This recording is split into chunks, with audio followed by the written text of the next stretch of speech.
Welcome to Lesson 6. At some time or another, almost everyone in the United States has to prepare and file their tax forms. For most people, it's not really that hard, yet there are many people who make a living because you believe it's hard. Even if you do very little in preparing your taxes, you're still the person who signs them, and you are ultimately responsible for their accuracy. Regardless of who helps you, you will be the person collecting the data for them.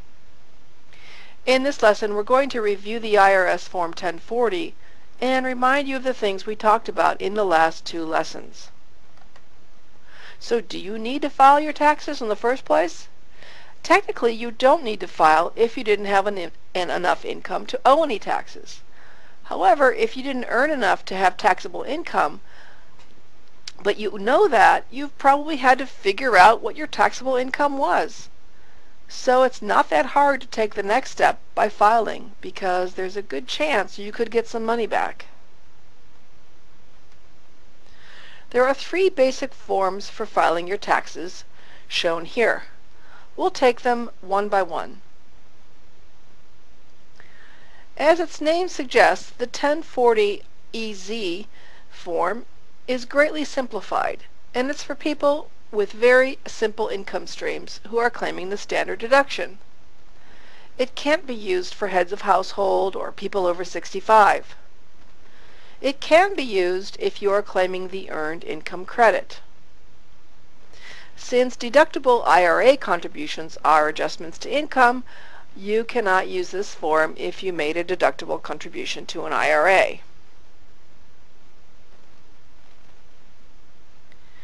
IRS Form 1040A is for people with relatively uncomplicated tax situations. As such, it is designed to be used by a majority of taxpayers. It allows most types of income, most types of adjustments, and many of the usual tax credits.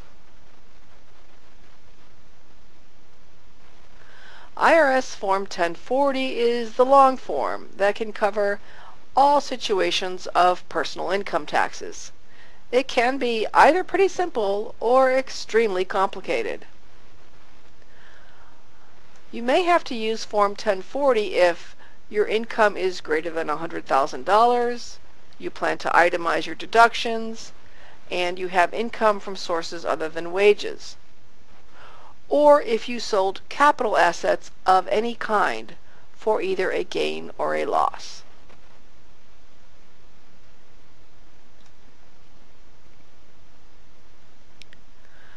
You should be able to file a 10EZ form without any assistance.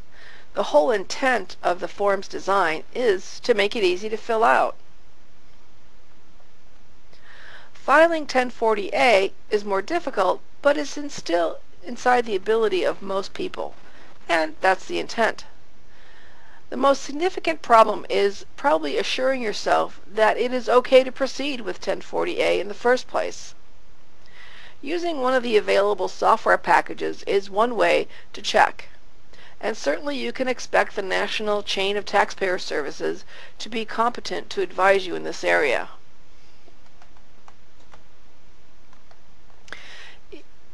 The 1040 form may need to be used if you sold a few mutual fund shares or your house, or maybe if you feel you should be itemizing your income, or maybe you make more than the $100,000 limit.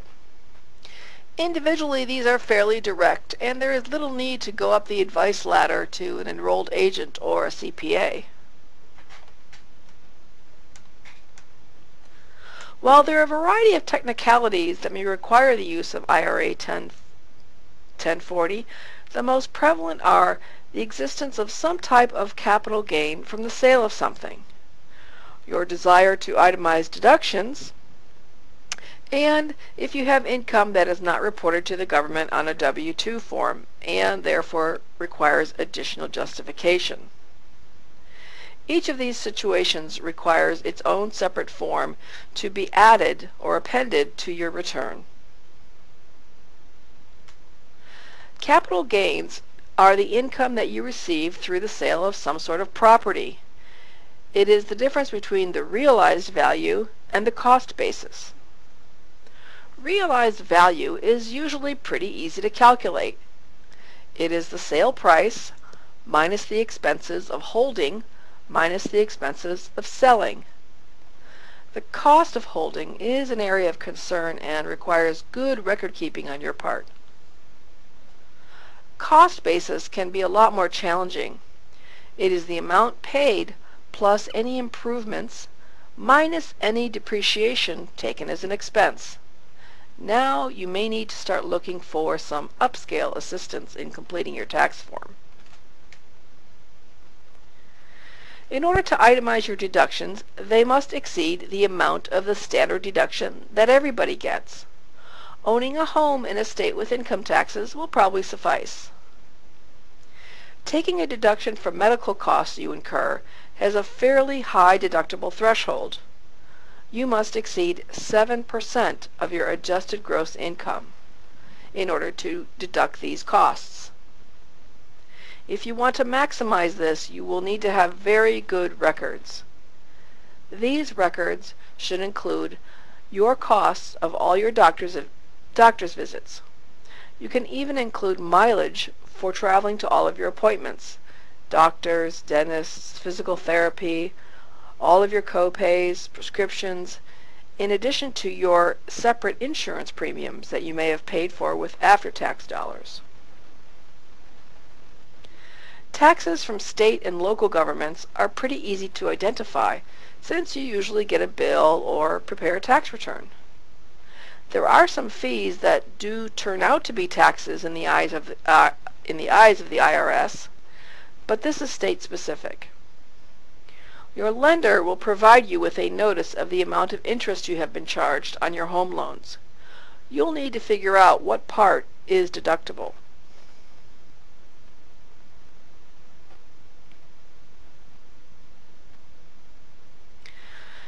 The IRS has been more aggressive lately on the documentation they require for charitable deductions, especially for in-kind donations.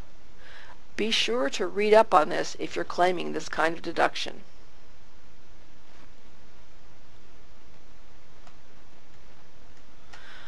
From your personal income tax point of view, preparing a 1040 with partnership or trust information does not require any special expertise. There are some questions about passive losses that may cause you to seek the kind of help that a CPA or an enrolled agent might offer. By the way, an enrolled agent has earned the highest credential status awarded by the IRS for their experience and knowledge of tax returns. Record keeping for real property rentals, a farm, an S corporation, or business of any kind requires both expenses and income records. Again, good bookkeeping is essential to accurate tax preparation.